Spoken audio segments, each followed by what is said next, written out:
الحمد لله نحمده ونستعينه ونستغفره ونؤمن به ونتوكل عليه ونعوذ بالله من شرور أنفسنا ومن سيئات أعمالنا من يهده الله فلا مضل له ومن يضلله فلا هادي له ونشهد أن لا إله إلا الله وحده لا شريك له ونشهد أن سيدنا ونبينا مولانا محمدا عبده ورسوله أرسله الله بالحق بشيرا ونذيرا أما بعد فقد قال الله تعالى في كلامه القديم أعوذ بالله من الشيطان الرجيم بسم الله الرحمن الرحيم كل نفس ذائقة الموت وإنما توفون أجوركم يوم القيامة فمن زحزح عن النار وأدخل الجنة فقد فاز وما الحياة الدنيا إلا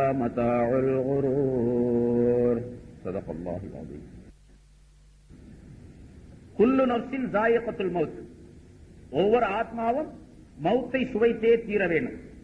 மௌத் இல்லாம யாராவது இருக்க முடியுமா? அப்படி யாராவது இருக்கிறாங்க உலகத்துல? யாரும் கிடையாது. மல்லம் யமுத்து ஆபுத்தன் யமுத்து ஹரமா. வாலிபத்திலே ஒருவர் மௌத்தாகவில்லை என்றாலும் அவர் வயசாகி வயோதிகமாகியாவது மௌத்தாவார். லில் மௌத்தி கௌசுன் வல்மர்உ ஸாயிகுஹா. மௌத்துக்கு ஒரு கிளாஸ் இருக்கின்றது, ஒரு பாத்திரம். அந்த பாத்திரத்தில் பானம், மௌத் என்ற பானம் இருக்கின்றது. ஒவ்வொரு மனிதனும் அந்த பானத்தை சுவைத்தே தீர வேண்டும், குடித்தே தீர வேண்டும். அல் மௌத்து பாபும் வ குல்லு நாஸி தாஹிலுஹு. மௌத் என்பது ஒரு வாசல். உலகத்திலே ஒரு வாசல் அமைக்கப்பட்டு இருக்கின்றது, மௌத் என்ற வாசல். ஃபலைத ஷாரி பாதல் பாரி மத்தார். ஒவ்வொரு மனிதரும் அந்த வாசலுக்குள் நுழைந்தே தீர வேண்டும். மௌத் என்ற அந்த வாசலுக்குள்ளே ஒவ்வொரு மனிதனும் நுழைந்தே தீர வேண்டும். வாசலுக்கு பின்னால என்ன இருக்குது அப்படின்னு யாருக்கு தெரியுது? எனக்கு தெரியலையே அப்படிங்கிறார் அந்த கவிஞர். ஃபலைத ஷாரி பாதல் பாரி மத்தார்.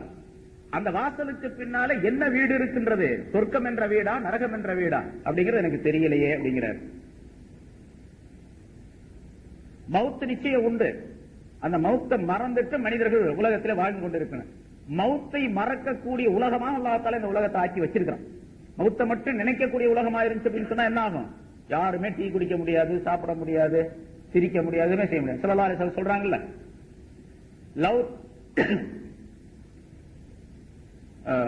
அதாவது நான் பார்க்கக்கூடியதை நீங்கள் பார்த்தால், நான் பார்க்கக்கூடிய காட்சிகளை நீங்கள் பார்த்தால், நான் கேட்கக்கூடிய விஷயங்களை நீங்கள் கேள்வி கேட்டால், உங்களுடைய காதுகளால் கேட்கக்கூடிய நிலை உங்களுக்கு ஏற்பட்டால், நீங்க இந்த உலகத்தில் யாருமே சிரிக்க மாட்டீர்கள், எல்லோருமே அழுது கொண்டிருப்பீர்கள், யாரும் சாப்பிட மாட்டீர்கள், எந்த மனிதரும் தன்னுடைய மனைவியோடு படுக்கையிலே இன்பம் பெற மாட்டார், எல்லா மனிதர்களும் காடுகளை நோக்கி ஓடி சென்று விடுவீர்கள். உலகத்தில் யாரும் பூமியிலே இருக்க மாட்டாங்க, எல்லாம் காடு காடா ஓடி திரிய ஆரம்பிச்சிருவீங்க.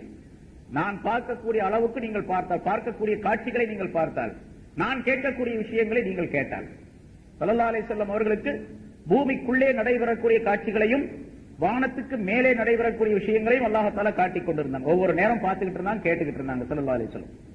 அதனாலதான் ஒவ்வொரு இடத்துக்கு செல்லும் பொழுது அந்த கபருக்கு, இந்த கபரு உடையவர்கள் வேதனை செய்யப்படுகின்றார்கள். பல தடவை சொல்லப்பட்டிருக்கு உங்களுக்கு. 2 கபர் இருக்கக்கூடிய இடத்துக்கு ஸல்லல்லாஹு அலைஹி வஸல்லம் அவர்கள் போனாங்க.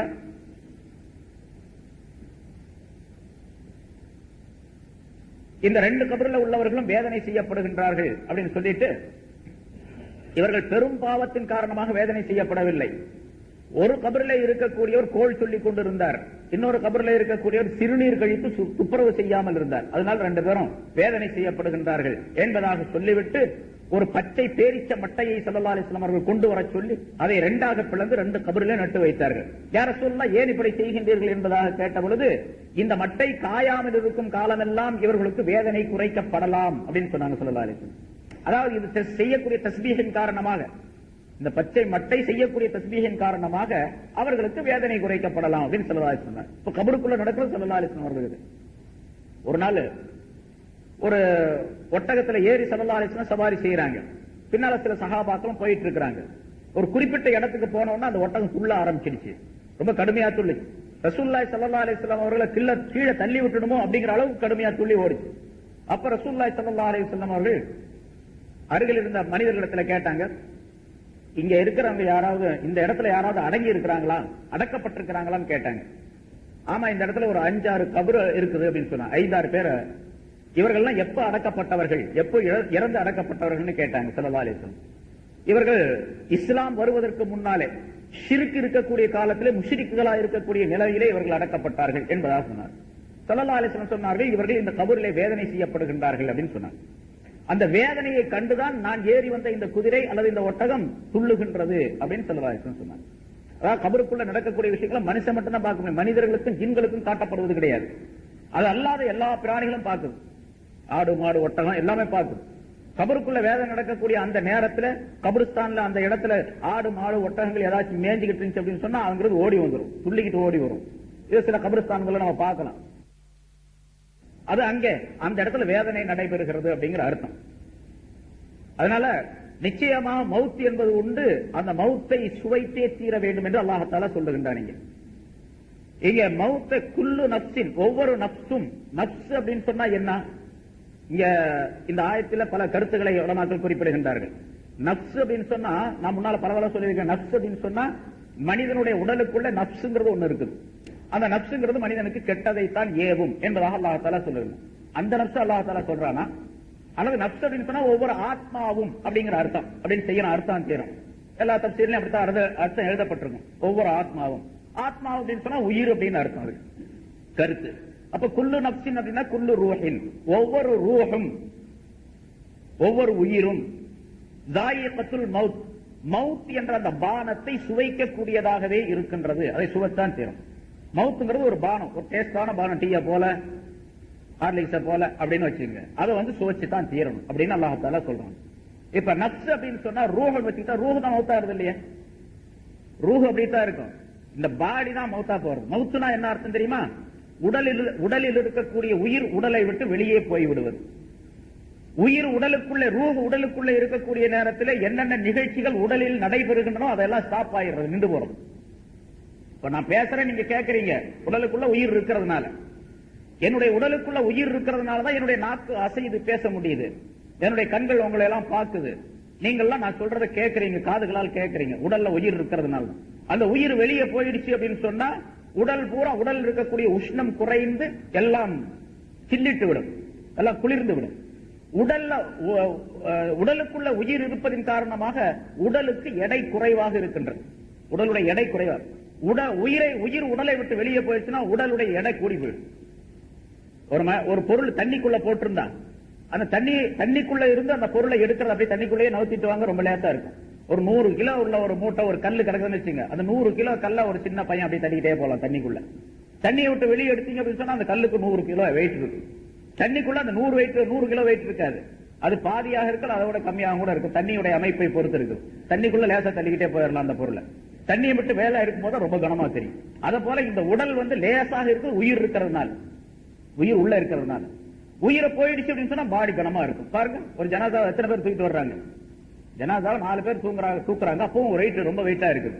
ஆனா அதே உயிரோடு இருக்கக்கூடிய நேரத்தில் 4 பேர் தேவையில்லை, ஒரு ஆள் தூக்கி தோல்ல போட்டு போயிடலாம். அதனால 60 கிலோ இருப்பாரு அதிகபட்சமா இருந்தா, இல்லாட்டி 70-75 கிலோ இருப்பாரு அப்படின்னு வச்சுங்க, தூக்கி ஒரு ஆள் தோல்ல போட்டு போயிடலாம். ஒரு ஆள் சைக்கிள்ல வச்சு உள்ள தள்ளிட்டு போறாரு, மிதிச்சிட்டு போறாரு ஒரு ஆளை. ஒரு ஜனாதாவை சைக்கிள்ல வச்சு மிதிச்சிட்டு போக முடியாது, அவ்வளவு வெயிட்டா போயிடுது. அப்ப இந்த ரூஹ், உடலுக்குள்ளே ரூஹ் இருந்தால் அவனுக்கு பேர் உயிர் உள்ளவன் அப்படின்னு பேர். அந்த ரூஹ் வெளியே போயிடுச்சுன்னா அவனுக்கு பேர் மையத்துன்னு பேர். இப்ப மவுத்தை யார் சுவைச்சது? ரூஹ் சுவைத்ததா அல்லது உடல் சுவைத்ததா? மவுத் என்பது ஒரு பானம், ஒரு குடிப்பு. அது மாதிரி அல்லாஹ் தஆலா சொல்லி சுவைப்பது அப்படிங்கிற வார்த்தையின் மூலமாக ஒரு சாப்பிடக்கூடிய, குடிக்கக்கூடிய ஒரு பொருளை போன்று அல்லாஹ் தஆலா சொல்லி காட்டுகிறார். தாயிகத்துல் மவுத், மவுத்தை சுவைக்கக்கூடியது. அப்ப சுவைக்கக்கூடிய ஒரு மனிதன், அதை சுவையை உணரக்கூடிய ஒரு மனிதன் இருக்கணும், ஒரு பொருள் இருக்கணும். மவுத் என்பது உடலுக்குள்ளே அனுப்பப்படக்கூடிய நேரத்தில் ரூஹ் வெளியாக்கப்படுகின்றது, அந்த மவுத் உடலுக்கு சேர்ந்து விடுகின்றது. அப்ப நப்ஸ் அப்படின்னு சொன்னா ரூஹ்னு அர்த்தம் தான். உடலை அந்த மவுத்தை சுவைக்கக்கூடிய ரூஹ் வெளியாக்கப்படுகின்றது. மவுத்தை சுவைக்கக்கூடிய அதே நேரத்தில் அந்த உடல் இறப்புக்குரியதாக, மவுத்துக்குரியதாக ஆக்கப்பட்டு விடுகின்றது என்ற கருத்தை அல்லாஹ் தஆலா தெரியும். இந்த ஆயத்துக்கு ஞானவான்கள் பல கருத்துக்களை சொல்லுகின்றார்கள். இந்த மவுத்துங்கிறது என்ன, அது உடல்ல எப்படி போகுது, எப்படி அந்த ரூஹு அங்கிருந்து வெளியாகுது, பிறகு ரூஹு வெளியான பின்னால் அந்த மௌத்துடைய அமைப்பு எப்படி ஏற்படுகின்றது என்பது பற்றி பல கருத்துக்கள். அதெல்லாம் நமக்கு ரொம்ப நுணுக்கமான கருத்துக்கள். அதெல்லாம் சொல்லிட்டு இருந்தா குழந்தையே போயிடும், நமக்கு கேட்கறவங்களுக்கு அது ஒரு மாதிரி குழப்பம் ஏற்பட்டு போயிடும். அதனால நமக்கு அது தேவையில்லை. ரூஹு வெளியே போயிடுது, ரூஹுக்கு மௌத்து கிடையாது, அவ்வளவுதான் நம்பணும். ரூஹுக்கு மௌத்து கிடையாது. முன்னாடி பல தடவை சொல்லி இருக்கிறேன். உடலுக்கு தான் மௌத்து என்பது உடலுக்கு தான். என்ன இப்ப நான் இறந்து போறேன்னு வச்சுங்க, நான் இறந்து போன உடனே நிஜாமுதீன் இறந்து போயிட்டாரு, அஜித் இறந்து போயிட்டாரு அப்படின்னு நீங்க சொல்றீங்க. அஜித் தான் இங்கதான் கிடக்கிறாரு, அப்புறம் என்ன இறந்து போயிட்டாருன்னு? இறந்து போனது எது? இப்ப இந்த இடத்துல இன்னொரு சந்தேகம். முதல்ல சொன்னதுக்கு நேர் மாத்தமான கருத்து வருது. இறந்து போயிட்டாரு, அஜித் இறந்து போயிட்டாரு அப்படின்னு சொல்லி. அஜித் போயிட்டாருன்னு சொன்னா இங்கதான் கிடக்கிறாரு, பாடி இங்க கிடக்குது. ஆனா நீங்க என்ன சொல்றீங்க? இவர் மத்தா போயிட்டாரு, இறந்து போயிட்டாரு அப்படிங்கிறீங்க. ஆனா போனது எது? ரூஹு தான் போயிருக்குது. ரூஹு தான் போயிருக்குது. இருக்கிறது பாடி இருக்குது. இங்க இருக்கக்கூடிய பாடிய போயிடுச்சு அப்படிங்கிறீங்க. அவர் இறந்து போயிட்டாரு. அப்ப அசல்ல எனக்கு பெயர் வைக்கப்பட்டது இருக்கின்றது, அது அந்த ரூஹுக்கு தான் அசல்ல. அந்த ரூஹு என்னுடைய பாடிக்குள்ள இருப்பதின் காரணமாக எனக்கு அந்த பெயர் நிலைத்திருக்கின்றது. ரூஹு என்னுடைய பாடியை விட்டு போன உடனே என்னோட பெயரும் அதோட போயிடுச்சு, அந்த ரூஹோட சேர்ந்து போயிடுச்சு. அப்ப நிலைத்திருப்பது ரூஹு, அழிந்து விடக்கூடியது பாடி, உடல். மௌத்தை சுவைக்கக்கூடிய தன்மை அந்த ரூஹுக்கு அல்லாஹ்தாலா கொடுத்து, அந்த ரூஹை நிரந்தரமாக ஆக்கி பாடியை அல்லாஹ்தாலா அழிவுக்குரியதாக ஆக்கி வைத்து விடுகின்றான்.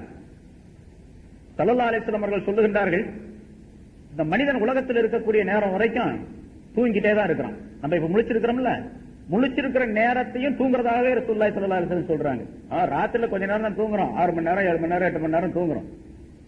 ஆனா மனிதர்கள் அனைவருமே இந்த மௌத்துடைய நிலையை உணராமல், மௌத்துக்கு பின்னால் என்ன நடக்குமோ அதை உணராமல், முன்னால் அந்த பைத்துல சொன்னதை போல, பாட்டுல சொன்னது போல, ஃபலைத்த ஷாரி பாதல் பாபி மத்தார்.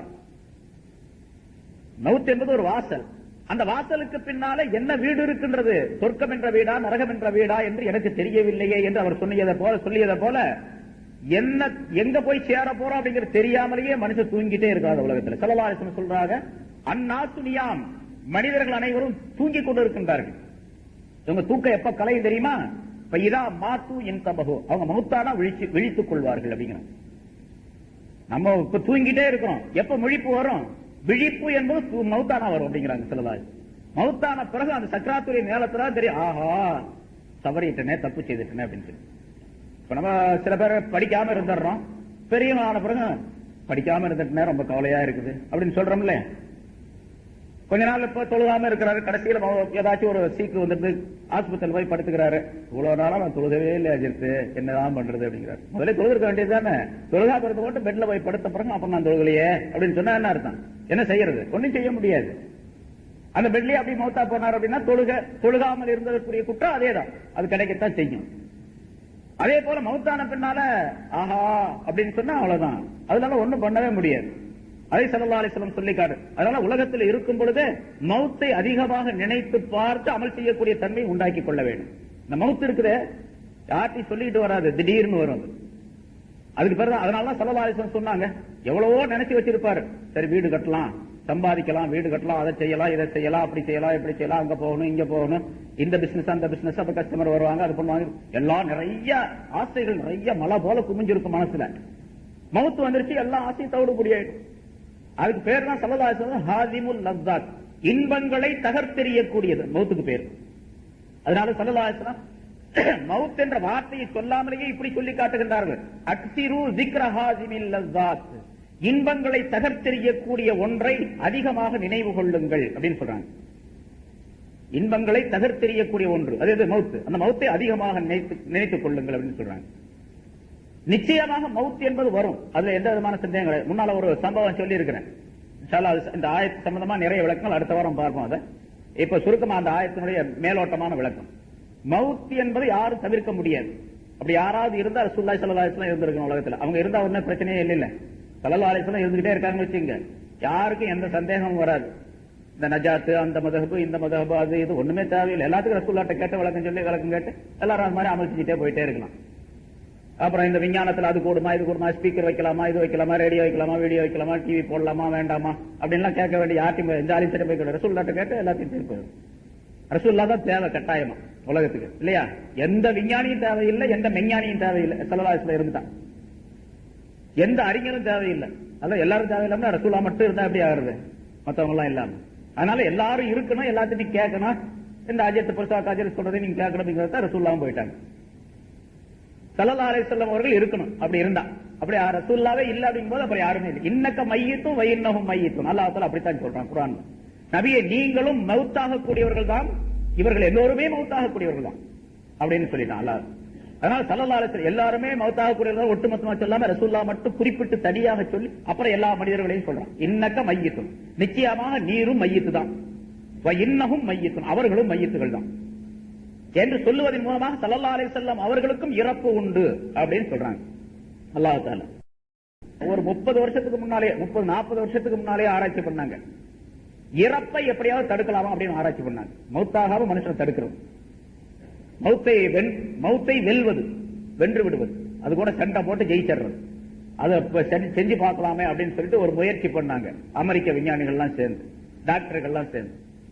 அதே மாதிரி உயிர் என்பது மனிதனுடைய உடலுக்குள்ள ஒரு ஆவி நிலையில் இருக்கக்கூடிய ஒரு பொருள் தான் ரூஹ் என்பது. அது நல்லா தெரியும். ஏன்னு கேட்டா திடப்பொருளாக, பருப்பொருளாக அது இல்ல. நம்ம கண்ணை போல, காதை போல, இந்த வாட்சியை போல, இந்த டேப் போல, இந்த கிளாஸ் போல அப்படியா இருக்குது.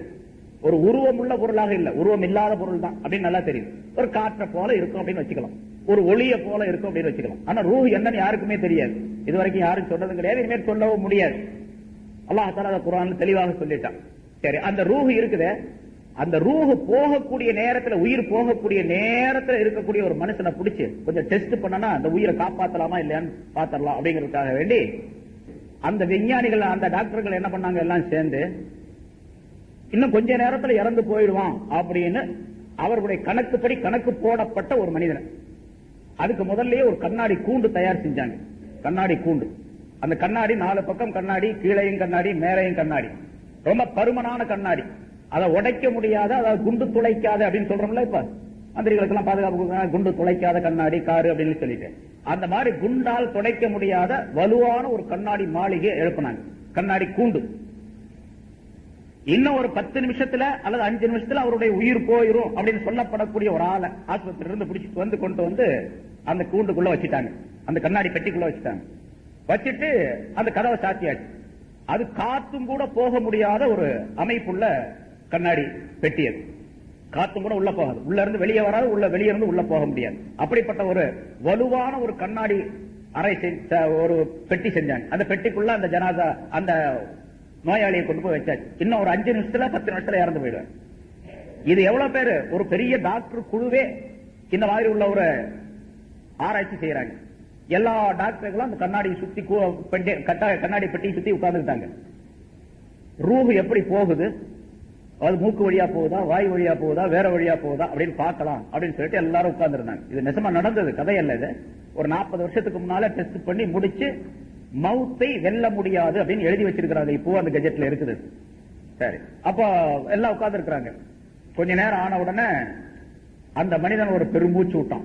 உள்ள மூச்சு விட்ட உடனே மூக்கு வழியாக வெள்ளையா ஒரு புகை வந்துச்சு. வெள்ளையா புகை மாதிரி, சிகரெட் குடிச்சால் அது இந்த தேநீர்ல இருந்து புகை வருது, அது மாதிரி ஒரு புகை வந்தது. லேசா புகை வந்துச்சு. வந்த உடனே சுருளா அந்த புகை அப்படியே மேல போச்சு. நுண்ணிய கருவிகளை வச்சு பார்த்துக்கிட்டே இருக்கிறாங்க வெளியே உட்கார்ந்து. மேல போச்சு. மேல போன உடனே அந்த மேல் தளத்துல அந்த கண்ணாடியில போய் மோதிச்சு. திரும்ப கீழே வந்துச்சு அந்த புகை சுருள். அப்புறம் இந்த சைடுல போச்சு, அந்த சைடுக்கு போச்சு. எல்லாம் முட்டி முட்டி பார்த்துட்டு திரும்பி வந்துருச்சு. அப்படியே திரும்பி வந்து இந்த மனிதனுடைய மூக்குக்குள்ள மறுபடியும் வந்து பூந்துச்சு. பூந்த உடனே எல்லாரும் கை தட்டி சிரிச்சாங்க. மரணத்தை வென்று விட்டோம் அப்படின்னு சொல்லிட்டு அந்த ஆளுக்குள்ள உள்ள போயிடுச்சுல மறுபடியும். அதுதான் ரூஹு, அதுதான் உயிர். அது வெளியே போச்சு, போறதுக்கு வழி இல்லாம திரும்ப அந்த ஆளுக்குள்ளே போயிடுச்சு அப்படின்னு சொல்லி முடிவு பண்ணி கை தட்டி சிரித்த போது மீண்டும் புகை போன்ற அந்த ரூஹானது அதிவேகமாக வந்து கண்ணாடி பெட்டியை உடைத்துக் கொண்டு வெளியேறியது. தூளாயிருச்சு பெட்டி. இந்த டாக்டர்கள் ஆஸ்பத்திரிக்கு போயிட்டாங்க. ஆனா மௌத்தை வெல்ல முடியாது அப்படின்னு சொல்லிட்டு அப்ப எழுதி வச்சதான் இன்னும் இருக்கு, 40 வருஷத்துக்கு முன்னால் நடந்தது. அதனால மௌத்தை யாருமே வெல்ல முடியாது, நிச்சயமாக அதை சுவைத்தே தீர வேண்டும் என்று அல்லாஹ் தஆலா சொல்லுகின்றான். இன்ஷா அல்லாஹ் இந்த ஆயத் சம்பந்தமாக நிறைய விளக்கங்கள் மௌத் சம்பந்தமாக, அல்லாஹ் தஆலா மௌத் சம்பந்தமாக மௌத்துடைய நேரத்தில் என்னென்ன செய்ய வேண்டும் என்று ஸல்லல்லாஹு அலைஹி வஸல்லம் சொல்லி இருக்கக்கூடிய விஷயங்கள், அதே போன்று அந்த மௌத்தை லேசாக்கி வைத்துக் கொள்வதற்காக, லேசாக நம்மிடத்தில் மௌத்து வருவதற்காக வேண்டிய என்னென்ன காரியங்களை செய்யணும், பிறகு மௌத்துக்கு பின்னால் உள்ள விஷயங்கள், சக்ராத்துடைய நேரம், கபருடைய நிலை, அதுக்கு பின்னால் சொர்க்கம் நரகம் என்றெல்லாம் அல்லாஹ் தஆலா சொல்லி காட்டுகின்றான். அது பற்றி உள்ள விஷயங்கள், விளக்கங்கள் நிறைய இந்த ஆயத்தில் சொல்லப்பட்டிருக்கு. இன்ஷா அல்லாஹ் அடுத்த வாரம் பார்ப்போம். பிறக்கின்ற உயிர்கள் அனைத்திற்கும் இறப்பு என்பது நிச்சயமாக உண்டு என்பதை எல்லா மனிதர்களும் அறிந்திருக்கின்றார்கள். எவரும் அதனை மறுப்பது கிடையாது. அறிவியல் சம்பந்தப்பட்ட அறிஞர்களும் கூட மௌத்தை, மரணத்தை தடுத்துவிட முடியுமா என்று ஆய்வு செய்ததிலே அதனை தடுத்து நிறுத்திவிட முடியாது என்பதை ஒப்புக்கொண்டிருக்கின்றார்கள். மரணம் என்பது மனிதனுக்கு எப்படி வருகின்றது என்பதை பற்றி ஆய்வு செய்தவர்கள், மரணம் நிச்சயம் என்பது உறுதியாகிவிட்டது, ஆனால் அது எப்படி வருகின்றது என்பதை ஆய்வு செய்தவர்கள் கண்டுபிடிக்க முடியாமல் அதனை விட்டுவிட்டார்கள். மனிதனுடைய உடலில் இருந்து உயிர் எப்படி போகின்றது, உடலுக்குள்ளே இருக்கக்கூடிய அந்த உயிர் எந்த இடத்தில் இருக்கின்றது, அது எந்த தன்மை உடையது என்பதையும் எவராலும் கண்டுகொள்ள முடியவில்லை, கண்டுகொள்ள முடியாது என்பது அல்லாஹ் தஆலாவுடைய தீர்ப்பாகும். குர்ஆன் இறங்கிக் கொண்டிருந்த அந்த நேரத்திலேயே அந்த மக்காவாசிகள் கேட்டார்கள், ரூஹ் என்றால் என்ன என்பது பற்றி. உயிர் என்றால் என்ன? யஸ்அலூனக அனிர் ரூஹ், ரூஹை பற்றி நபியே உம்மிடத்தில் அவர்கள் கேட்கின்றார்கள். அதை பற்றி விளக்கம் சொன்னா அதை சரியாக புரிந்து கொள்ள முடியாது மனிதர்களால். மனிதர்களுக்கு அந்த அறிவு போதாது. அதனால அதை அப்படியே விட்டுருங்க, அது அல்லாஹ்வுடைய கட்டளை என்று சொல்லிவிடுங்க. குலிர் ரூஹ் மின் அம்ரி ரப்பி, ரூஹ் என்பது என்னுடைய ரப்பின் கட்டளைகளில் ஒன்று என்று சொல்லிவிடுங்கள். அது கட்டளை, அல்லாஹ்வுடைய அம்ரை சேர்ந்தது, கட்டளையை சேர்ந்தது.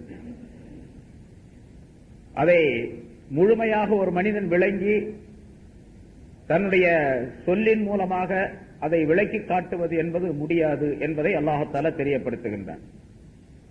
உடலுக்குள்ளே ரூஹ் இருக்கின்றது என்பது நிச்சயம், எல்லோருக்கும் தெரியும். ஆனால் அது எந்த இடத்தில் இருக்கின்றது, எப்படி இருக்கின்றது என்று எவருக்குமே தெரியாது.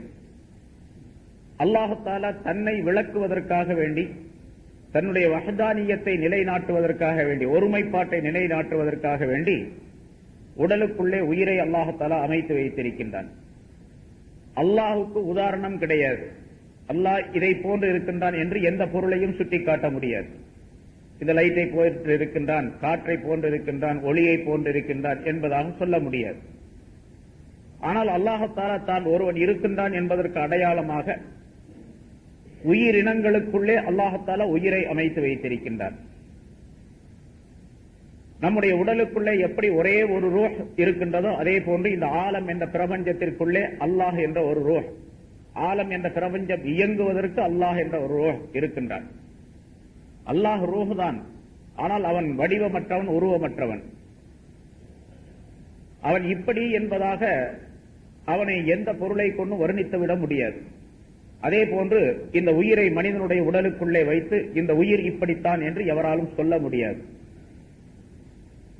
மனிதனுடைய உடலுக்குள்ளே இருக்கக்கூடிய ரூஹ் ஒன்றா இரண்டா என்று எவரையாவது கேட்டால் ஒன்றுதான் என்பதாக தீர்க்கமாக எல்லோரும் சொல்ல முடியும். ஒரே உயிர் தான், அது இரண்டு உயிர் என்பது கிடையாது. அதே போன்று இந்த ஆலம் என்ற பிரபஞ்சத்திலே இந்த பிரபஞ்சத்தை இயக்கக்கூடிய அல்லாஹ் என்பவன் ஒரே ஒருவன் தான். தன்னை ஒருவனாக அறிமுகப்படுத்துவதற்கு இந்த உயிரை அல்லாஹ் தஆலா ஆதாரமாக வைத்திருக்கின்றான். நம்முடைய உடலில் இருக்கக்கூடிய உறுப்புகள் அனைத்தும் இயங்குவது உயிரின் மூலமாகத்தான். உயிர் இல்லாவிட்டால் கண்களால் பார்க்க முடியாது, காதுகளால் கேட்க முடியாது, நாவினால் பேச முடியாது, கைகளால் செயல்பட முடியாது, கால்களால் நடக்க முடியாது, எந்த வேலையும் செய்யாது. உடல்ல எல்லா உறுப்பும் இருக்கும். உயிர் போயிடுச்சு, நான் இறந்து விட்டேன், என்னுடைய ஜனாசா கிடக்குது, பார்க்க முடியாது. ஏன் கண்ணு இருக்குது, கண்ணினால் பார்ப்பது கிடையாது. கண்ணுக்கு பார்வையை தருவது உயிர் மூலமாக. அந்த ரூஹ் என்பதுதான் கண்களுக்கு பார்வையை தருகின்றது, பார்க்கக்கூடிய சக்தியை உண்டாக்கி தருவது. எப்படி ஒரு இயந்திரத்திற்கு, ஒரு காருக்கு அது இயங்குவதற்கு பெட்ரோல் என்பது அதற்கு உயிர் நாடியாக இருக்கின்றது. அதே போன்று எல்லாம் இருக்குது, இன்ஜின்லாம் இருக்குது, புது இன்ஜின் தான், எல்லாமே இருக்குது, கரெக்டா இருக்குது, டயர் இருக்குது, அதனுடைய டேங்க் இருக்குது, மற்ற உறுப்புகள், பாகங்கள், உதிரி பாகம் எல்லாமே சரியா கரெக்டா இருக்குது. ஆனா பெட்ரோல் மட்டும் இல்லை அப்படின்னு சொன்னா வண்டி ஓடாது. அதுக்கு உயிர் அந்த பெட்ரோல் தான். அது போல கண்கள், காதுகள், மூக்கு, நாக்கு, கை, இதயம் எல்லாம் இருக்குது. ஆனா எதுவுமே இயங்காது உயிர் இல்லாவிட்டால். ஆலம் என்பது இந்த உடலை போன்று, மனிதனுடைய உடலை போன்று இந்த ஆலம், பிரபஞ்சம். பிரபஞ்சம் என்று சொன்னால் முன்னால் விளக்கம் சொல்லியிருக்கிறேன். அது இந்த பூமியுடைய உருண்டை மட்டுமல்ல. இந்த பூமிங்கிறது சும்மா ஒரு கடுகளவு உள்ளது. ஆலம் என்ற இந்த பிரபஞ்சத்திலே ஒரு கடுகளவு அல்லது அதை விட சின்னது. இதை போன்று கோடிக்கணக்கான கோளங்கள், உருண்டைகள் இந்த ஆலம் என்ற பிரபஞ்சத்திற்குள்ளே இருக்கின்றன. அது கணக்கிட முடியாது. அவ்வளவு பெரிய விரிந்த பரந்த அளவை கொண்டதாக அல்லாஹ் தஆலா இந்த ஆலம் என்ற பிரபஞ்சத்தை படைத்திருக்கின்றார்.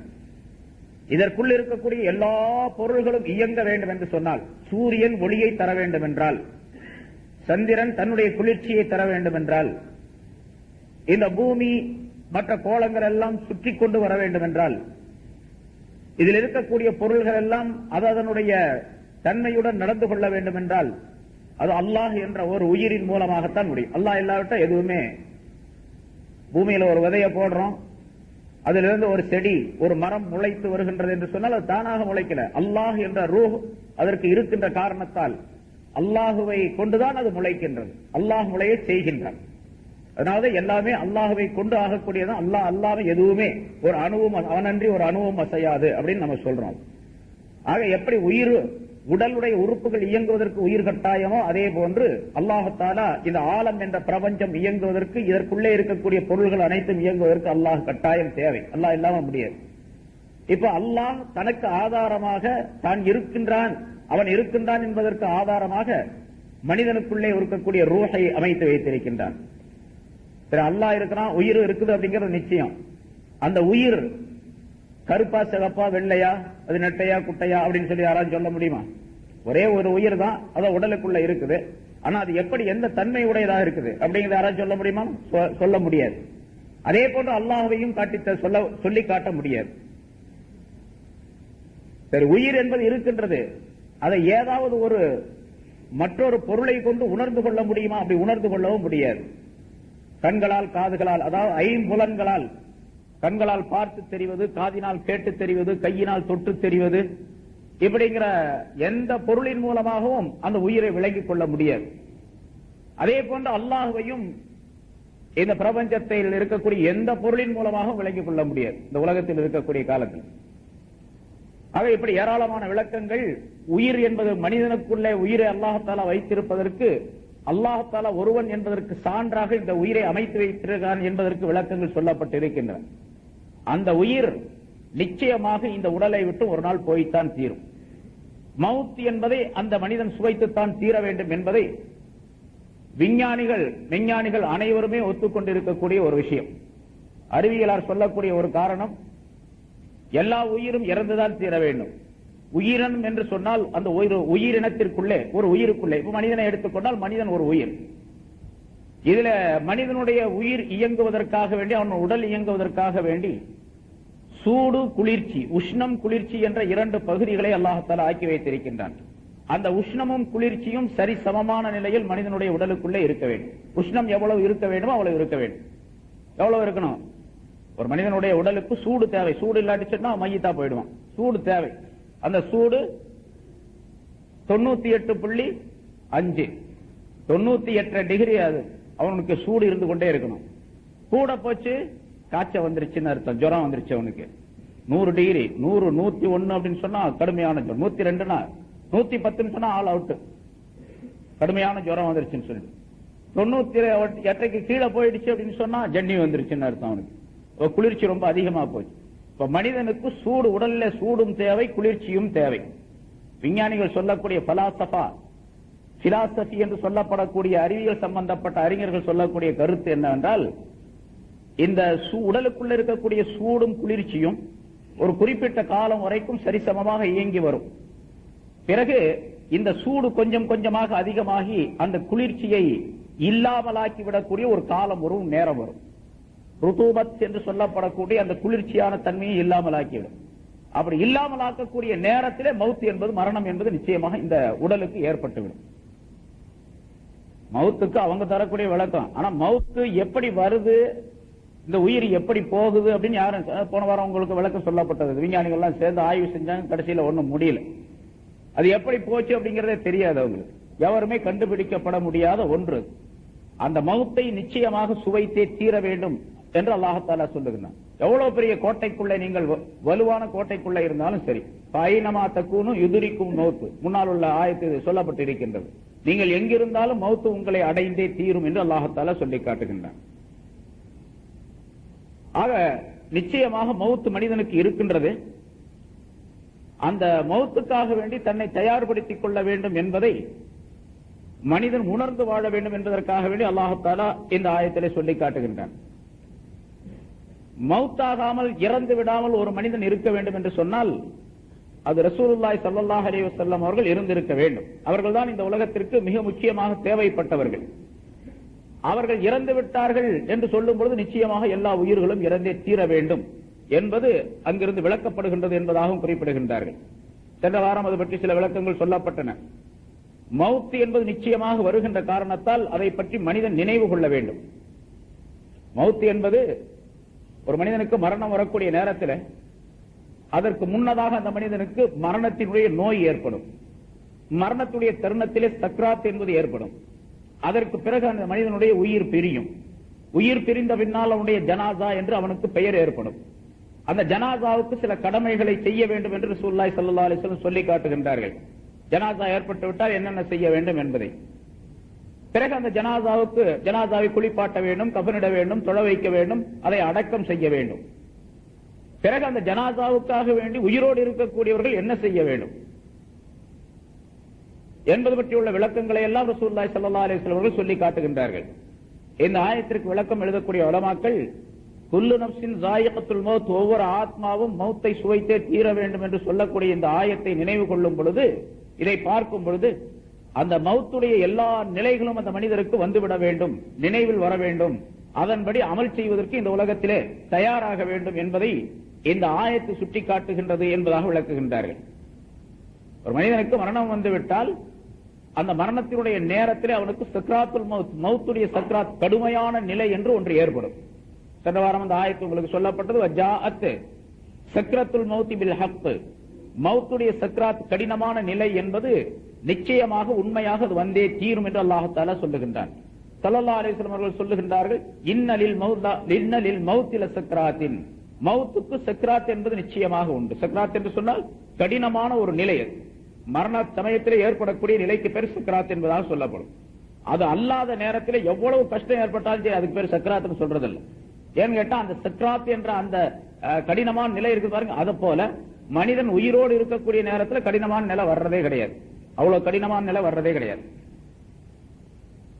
நபி இப்ராஹிம் அலைஹிஸ்ஸலாம் அவர்கள் இறந்து விட்ட பின்னாலே, இறந்த நேரத்திலே அவருடைய உயிரை கைப்பற்றி மலக்கு அல்லாஹ் தஆலாவுடைய சன்னிதானத்திற்கு கொண்டு சென்றார். அல்லாஹ் தஆலா இப்ராஹிம் அலைஹிஸ்ஸலாம் அவருடைய அந்த ரூஹ் இடத்திலே கேட்டார். ஹதீஸிலே ஸல்லல்லாஹு அலைஹி வஸல்லம் சுட்டி காட்டுகின்றார்கள், இப்ராஹிமே மௌத்தை நீர் எப்படி பெற்றுக் கொண்டீர் என்பதாக கேட்டார். அப்ப இப்ராஹிம் அலைஹிஸ்ஸலாம் அவர்கள் சொன்னார்களா, ஒரே நேரத்திலே ஒரு மனிதனை 300 வாள்களால் வெட்டினால் எவ்வளவு துன்பம் அவனுக்கு இருக்குமோ அவ்வளவு துன்பத்தை நான் உணர்ந்தேன் அப்படின்னு சொன்னாங்களா. அவங்களுக்கு தெரிஞ்சது, அவங்க உணர்ந்த அந்த சக்கராத்துடையது. யாருக்கு?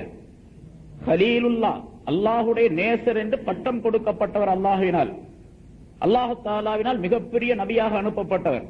அப்படிப்பட்ட நபி அபுல் அன்பியா, நபிமார்களுக்கெல்லாம் தந்தை என்று பெயர் பெற்ற நபி இப்ராஹிம் அலைஹிஸ்ஸலாம் அவர்களுடைய சக்கராத்துடைய நிலை எப்படி இருந்ததுன்னா, 300 பேர் சேர்ந்து ஒரே நேரத்தில் வாளால வெட்டினா ஒரு ஆளுக்கு எவ்வளவு துன்பம் இருக்கும், எவ்வளவு கஷ்டம் இருக்கும், அவ்வளவு கஷ்டம் இருந்தது என்பதாக குறிப்பிடுகின்றார்கள். சரி, மூசா, அதுக்கு பின்னால மூசா அலைஹிஸ்ஸலாம், மூசா அலைஹிஸ்ஸலாத்துல அல்லாஹ் கேட்டானா. மூசா அலைஹிஸ்ஸலாம் மௌத்தாகும் போது முன்னால சொல்லி இருக்கிற பலருக்கு தெரியும், மூசா அலைஹிஸ்ஸலாம் ரொம்ப கோபக்காரர், கடுமையான கோபம்.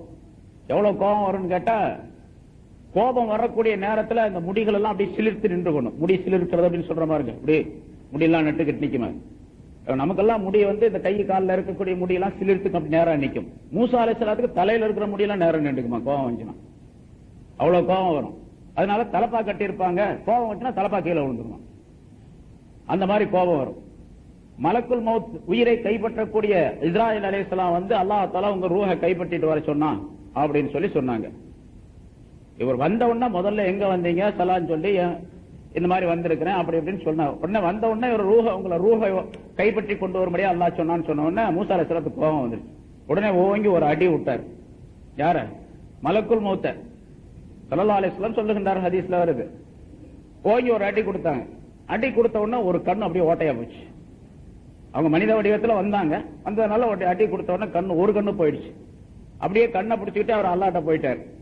போய் யாரெல்லாம் இந்த மாதிரி ஒரு ஆள்கிட்ட போய் ரூஹ் வாங்கிட்டு சொன்னீங்க, அவர் அடிச்சு கண்ணுங்கெல்லாம் ஓட்டையா போச்சு அப்படின்னு சொல்லி சொன்னார். அல்லாஹ் தஆலா தன்னுடைய குதிரத்தினால கண்ணை நல்லா ஆக்கிட்டு அப்புறம் திரும்ப இஸ்ராயீல் அலைஹிஸ்ஸலாத்துக்கு சொல்லி அனுப்பினான். சரி, அவருக்கு கொஞ்ச நாளைக்கு இருக்கணும் போல இருக்கு ஆசை உலகத்துல, அவர்கிட்ட போய் சொல்லு, ஒரு மாட்டுடைய முதுகின் மீது அவரை கையை வைக்க சொல்லு. ஒரு கையை அப்படி விரிச்சு வைக்க சொல்லு, ஒரு கையோ ரெண்டு கையை விரிச்சு வைக்க சொல்லு. அவருடைய கைக்கு கீழே எத்தனை முடிகள் இருக்கின்றனவோ, மாடோ ஆடோ வச்சுங்க, மாடுன்னு தான் வருது ஹதீஸ்ல, ஒரு மாட்டுடைய முதுகின் மீது மேனியின் மீது கையை வைக்க சொல்லு. அந்த கையை சுத்தி அது கைக்குள்ள எத்தனை முடி இருக்கு, ஒரு முடி 1000கணக்கான முடி இருக்கும்ல, 2000 3000 முடி இருக்கும் அந்த மாட்டுடைய முதுகு மேல இருக்கிற முடி. அதுல எத்தனை முடி இருக்குதோ ஒரு முடிக்கு 1 வருஷம் வீதம் அவருக்கு வயசு கொடுக்கப்பட்டிருக்கின்றதே அப்படின்னு சொல்லிட்டு வா அப்படின்னு சொன்னாங்க. அப்புறம் 2000 முடி இருந்துச்சுன்னா 2000 வயசு, 4000 முடி இருந்துச்சுன்னா 4000 வருஷம் அப்படின்னு சொல்லிட்டு வான்னு சொன்னாங்க. அவர் திரும்ப வந்து என்ன விஷயம் அப்படின்னு கேட்டாங்க. இந்த மாதிரி அல்லாஹ் தஆலா சொன்னான். அப்ப அதுக்கு பிறகு அப்படின்னு கேட்டாங்க. 4000 வருஷம், சரி 4000 முடி இருந்துச்சா 4000 வருஷம், அதுக்கு பிறகு மௌத்தாக வேண்டியதுதான். அப்படியா? அப்படின்னா இப்பவே எடுத்துட்டு போயிடு அப்படின்ட்டாங்க மூசா அலைஹிஸ்ஸலாம். இப்பவே கைப்பற்றிட்டு போயிடு. சரி, மூசா இஸ்ராயீல் அலைஹிஸ்ஸலாம் அவங்களுடைய ரூஹை கைப்பற்றி கொண்டு சென்றார்கள். ரூஹ் அல்லாஹ் தஆலாவுடைய சன்னிதானத்துக்கு கொண்டு செல்லப்பட்டது. அந்த மூசா அலைஹிஸ்ஸலாம் அவர்களிடத்தில் அல்லாஹ் தஆலா கேட்கிறான், மூசாவே, மௌத்துடைய அந்த கடினமான நிலையை சக்கராத்தை நீர் எப்படி கண்டு கொண்டீர், எப்படி பெற்றுக் கொண்டீர் அப்படின்னு சொன்ன கேட்டான் அல்லாஹ் தஆலா. மூசா அலைஹிஸ்ஸலாம் சொன்னாங்க, ஒரு சிட்டு குருவி ஒன்றை பிடிச்சு கொதிக்க வைக்கப்பட்ட எண்ணெய் சட்டியில எண்ணெயை ஊற்றி கொதிக்க வைக்கிறது, ஒரு சட்டியில நல்லா கொதிக்கக்கூடிய எண்ணெயில அந்த சிட்டுக்குருவி அப்படியே உயிரோட போட்டு பொரிச்சா எப்படி இருக்கும்? உயிரோட அப்படியே போடுறது. அந்த சிட்டுக்குருவிக்கு எவ்வளவு வேதனை இருக்கும்? அது மாதிரி உள்ள வேதனையை நான் பெற்றேன், கண்டுகொண்டேன் அப்படின்னு சொல்லி சொன்னாங்க. இது மூசா அலைஹிஸ்ஸலாத்துக்குள்ள சக்கராத்து. நமக்கெல்லாம் எப்படி இருக்கும்? அப்ப அவரு எவ்வளவு பெரிய நபி, அல்லாஹ்ட்ட நேரா பேசினாங்க இங்க இருந்து. கலீமுல்லா, மூசா கலீமுல்லா, அல்லாஹ்விடத்தில் பேசியவர் அப்படின்னு பட்டம் பெற்றிருக்கார். அப்ப சாதாரண நம்ம போல உள்ள மனிதர்களுக்கு சக்கராத்து எப்படி இருக்கும்? ஆனா அந்த சக்கராத்துடைய கடுமையான வேதனையை பக்கத்தில் இருக்கக்கூடிய யாருமே பார்க்க முடியாது. பக்கத்துல உட்கார்ந்து இருப்பான், யாருக்குமே தெரியாது, அவருக்கு மட்டும்தான் தெரியாது. மனிதர்கள் யாருக்கும் தெரியாது, மிருகங்களுக்கெல்லாம் தெரியும். ஆடு மாடுகள்லாம் அந்த இடத்துல இருந்துச்சுன்னு சொன்னா அப்படி ஓடி போயிடும் அந்த இடத்துல இருந்து. அவ்வளவு கடுமையான நிலை. ஸல்லல்லாஹு அலைஹி வஸல்லம் அவர்கள் சொல்லுகின்றார்கள், ஏராளமான விளக்கங்கள் சொல்லப்பட்டிருக்கிறது ஹதீஸ்ல. ஒரே ஒரு ஹதீஸ்ல சொல்றாங்க, அந்த சக்கராத்துடைய நேரத்துல எவ்வளவு கடுமையான நிலை இருக்கு என்று சொன்னால், அந்த ஆளுக்கு மௌத்தாகக்கூடிய அந்த மனிதருக்கு எந்த விதமான அசைவும் இல்லாத நேரத்தில் தான் அந்த சக்கராத்து ஏற்படும். அசைவு என்பது அறவே இருக்காது, அந்த நேரத்தில் தான் ஏற்படும். அவனுக்கு கொஞ்சம் எழுந்து நடக்கக்கூடிய அளவுக்கு சக்தி இருந்தால், அந்த நேரத்தில் சக்தி கொடுக்கப்பட்டு விட்டால் அவன் எழுந்து ஓடுவான், காடு காடாக ஓடுவான். அவனை பிடிக்கிறதுக்கு இந்த உலகத்தில் யாராலையும் முடியாது அப்படிங்கிறாங்க. அவ்வளவு கடுமையா ஓடுவான். அவனை எல்லாரும் சேர்ந்து பிடிச்சாலும் கூட பிடிக்க முடியாது. அவ்வளவு கடுமையான வேதனை சக்கராத்துல் மௌத் என்பதனால ஸல்லல்லாஹு சக்கராத்து, நிச்சயமாக சக்கராத்து உண்டு, யாருக்கு அது இல்லாமல் போகாது, எல்லாத்துக்குமே சக்கராத்து உண்டு. ரசூலுல்லாஹி ஸல்லல்லாஹு அலைஹி வஸல்லம் அவர்களுக்கும் சக்கராத்து இருந்தது. அதனால ஸல்லல்லாஹு அலைஹி வஸல்லம் அவர்கள் அல்லாஹும்ம ஹவ்வின் அலைய சக்கராத்தில் மௌத், எனக்கு மௌத்துடைய சக்கராத்தை, அந்த கஷ்டத்தை லேசாக்கி வைப்பாயாக என்று சக்கராத்துடைய அந்த நேரத்தில், கடைசி நேரத்தில் ஸல்லல்லாஹு அலைஹி வஸல்லம் அவர்கள் கேட்டார்கள். புனரார்ந்த விளக்கம் சொல்லப்பட்டது.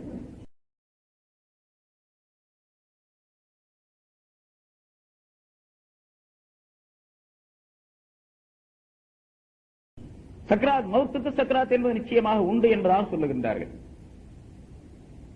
சக்கராத்துடைய நேரத்தில் எல்லா சத்தமும் அடங்கி ஒடுங்கிவிடும். இவன் சத்தம் போடவே முடியாது. இன் கதா குல்லு சௌத்தின் இந்த சக்கராத்தில் மௌத், மௌத்துடைய சக்கராத்து வரும் கூடிய நேரத்தில் எல்லா சத்தங்களும் அடங்கிவிடும்.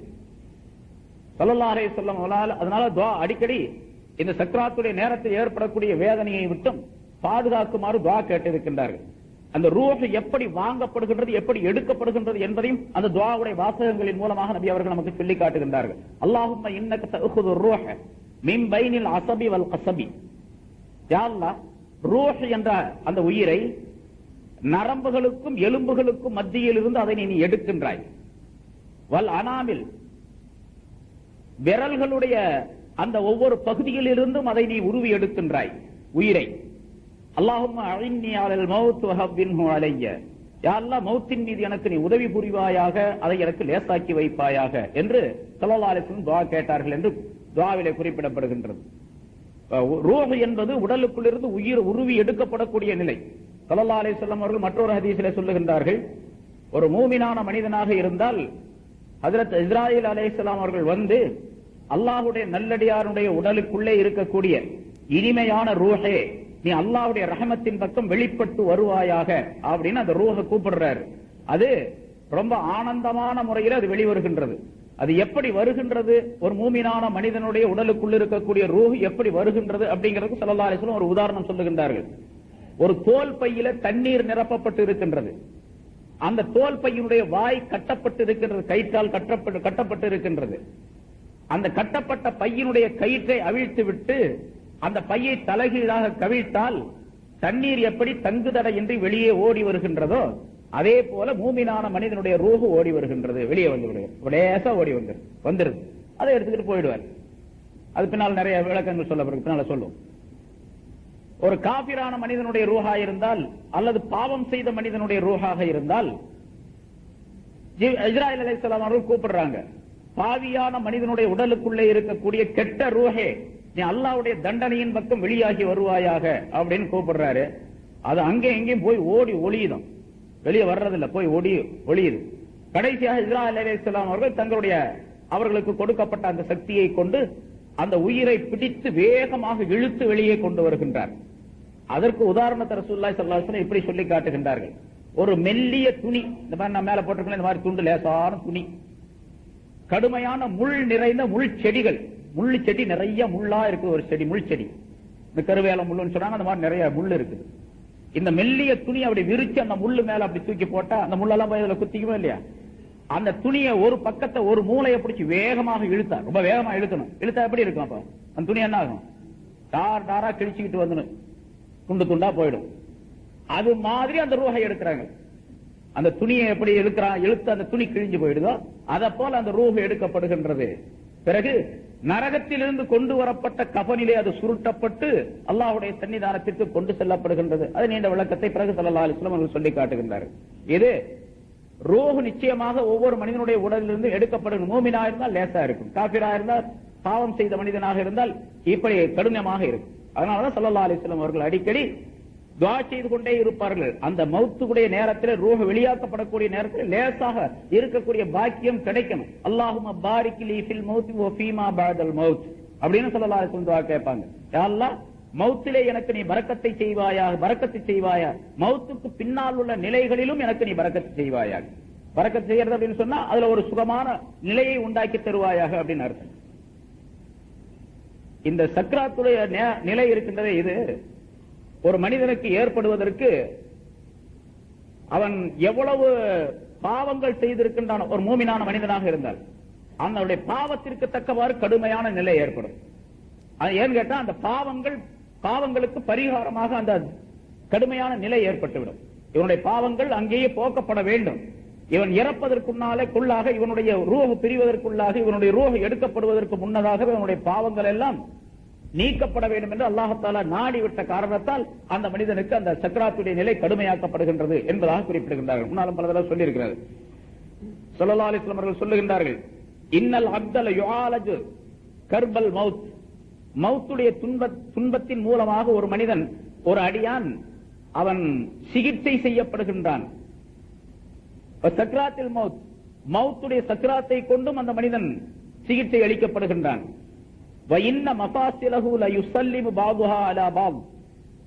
உயிர் பிரியக்கூடிய தருணத்திலே, உயிர் எடுக்கப்படக்கூடிய தருணத்திலே மனிதனில் இருக்கக்கூடிய ஒவ்வொரு இணைப்பும், எலும்புகளுடைய இணைப்பு, ஒவ்வொரு ஜாயின்ட்ஸ் இருக்கு இல்லையா, எலும்புகள் இணைப்பு இருக்கு, அந்த இணைப்புகள் அனைத்தும் ஒன்றுக்கொன்று சலாம் சொல்லிக் கொள்ளுகின்றன. ஒரு எலும்பு, ஒரு மூட்டு இன்னொரு மூட்டிடத்தில், ஒரு இணைப்பு மற்றொரு இணைப்பு, ஒரு ஜாயிண்ட் மற்றொரு ஜாயிண்ட் இடத்தில் சலாம் சொல்லுகின்றது. ஸல்லல்லாஹு அலைஹி வஸல்லம் எப்படி சொல்றா? தகூல் அலைக்க சலாம், உனக்கு சலாம் உண்டாவதாக.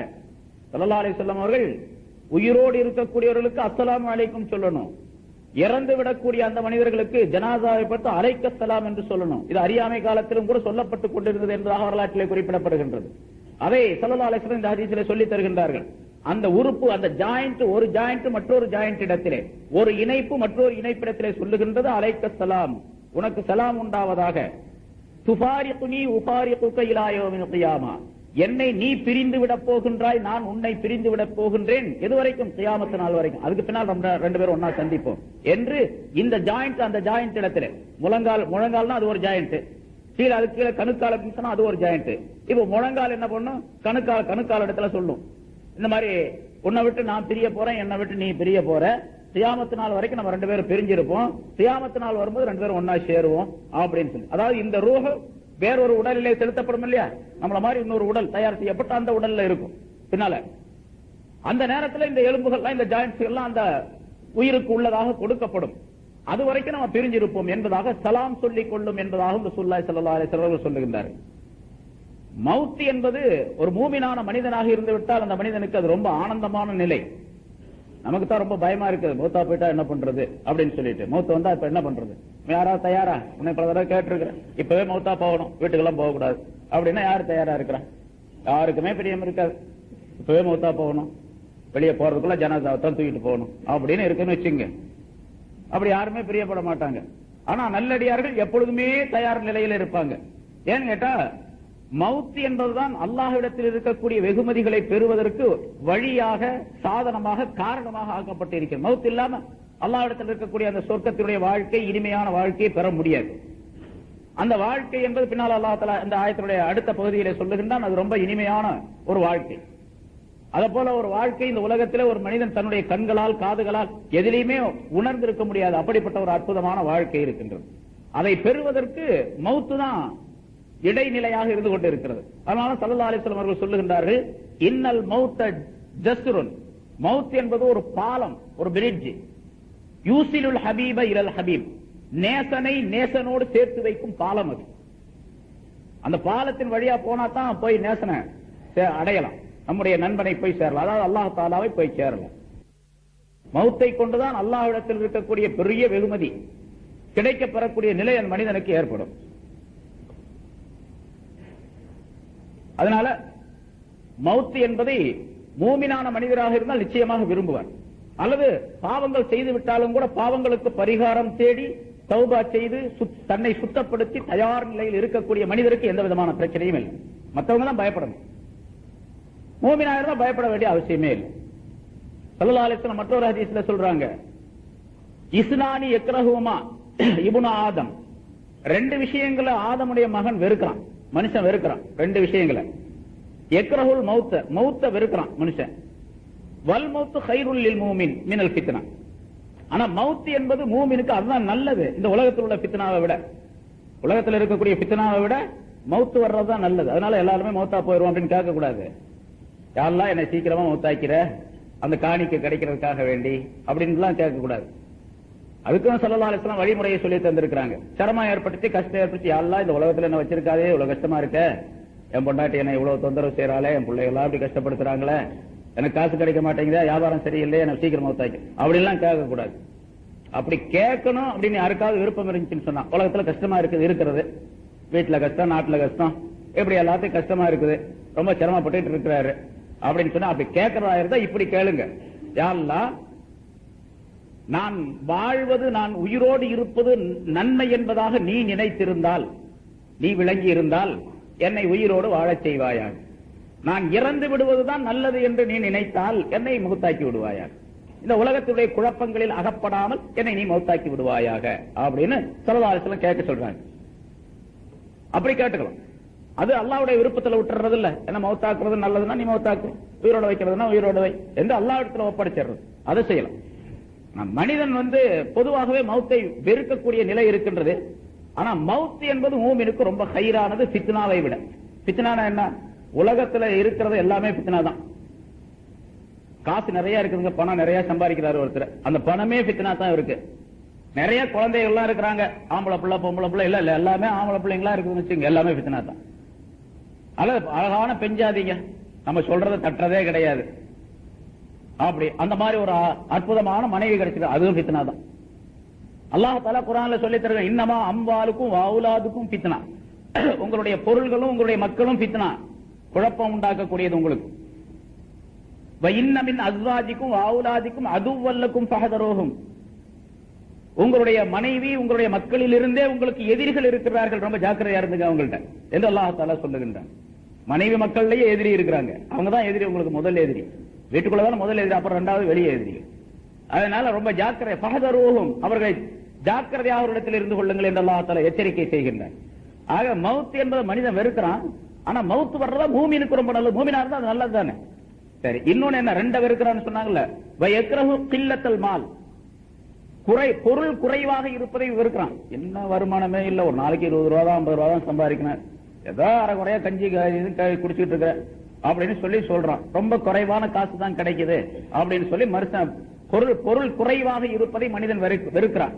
ரொம்ப அதிகமா இருந்துச்சு அப்படின்னு சொன்னா அவனுக்கு ரொம்ப சந்தோஷம், இன்னைக்கு பரவாயில்லங்க, பறக்கத்தை எல்லாம் பறக்க செஞ்சுட்டான், இந்த சீசன்ல எப்படி ஒரு 2 லட்சம் ரூபாய் 4 லட்சம் ரூபாய்க்கு வியாபாரம் நடந்துச்சு அப்படின்னு சொன்னா அவனுக்கு ரொம்ப சந்தோஷம். பொருள் குறைவாக இருப்பதை வெறுக்கின்றான். வக்கில்லத்துல் மாலி அகல்லுல் ஹிசாப், பொருள் குறைவாக இருப்பதுதான் கேள்வி கணக்கு ரொம்ப கம்மியாவதற்கு வசதியா இருக்கும். அல்ல கேள்வி கணக்கு கேட்கறது ரொம்ப கம்மி இல்ல, காசே இல்லைன்னு சொன்னா என்ன கேள்வி கேட்கறான், கேள்வி கேட்க போறான், என்ற காசே இல்ல அல்ல அப்படின்னு சொல்லிட்டு நேரா போயிட்டே இருக்கலாம்.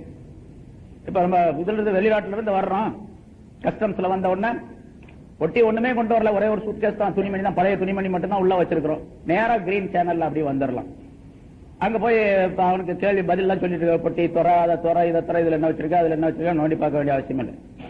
அதே மாதிரி எந்த காசுமே இல்ல உலகத்துல, பாரமே இல்ல, பொருள் சுமையே இல்ல, அல்லாஹ் கஸ்டம்ஸ்ல அங்க விசாரிக்கக்கூடிய நேரத்துல மாஸ்டர் மைதானத்தில் நேரா பொட்டி தூக்கிட்டு கிரீன் சேனல்ல போயிடலாம். அப்படியே அந்த மீசான் தராஸ்ல வந்து எடை கூட இருக்கும், அப்புறம் சிராத் முஸ்தகீம் என்ற பாலத்தில் அப்படியே அதான் கிரீன் சேனல், சிராத் முஸ்தகீம் இருக்கு, அதான் கிரீன் சேனல், போயிட்டே இருக்கலாம், அது பாட்டுக்கு ஒண்ணுமே பிரச்சனையே இருக்காது.